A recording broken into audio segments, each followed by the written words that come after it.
What a lot of business owners don't recognize is that whenever you hire a videographer to put together a promo video, or if you're doing a podcast and you're using a more professional style camera, that there's a lot more process that goes into actually getting the colors that you see in the final product than there is when you're actually filming in the initial phase. And these cameras record light in a different way. It's kind of very similar to how our eye captures light and turns it into color. This particular camera captures billions of colors, while some of your phones probably capture maybe 2 million, I would say at best, with the megapixels that you have and the quality of the sensor that you have on your phone. Your eye recognizes the difference. And if you've ever been fooled by a picture that looks so real, it feels like you could walk in it, that's the difference in filming with actual professional cameras versus your phone. I'm going to walk you through some of the process that I go through whenever I'm having to color this footage, because as you can see, this footage is very gray.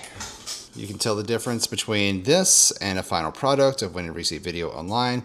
You see how gray and washed out this is. What I've done is taken my original footage and thrown it into DaVinci Resolve, and I have done a lot of pushing and pulling and turning this log file into a Rec 709 file, which is more accurate to how your eye perceives color.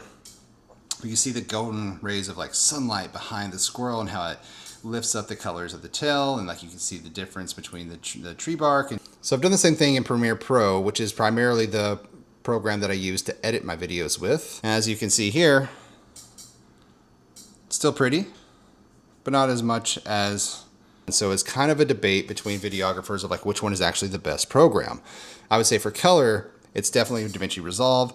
And for Premiere Pro, it's the editing. And I can actually use both of these as a proxy file, but that's a whole different video to talk about. But I'll show you the difference here in post. Let me know what you think.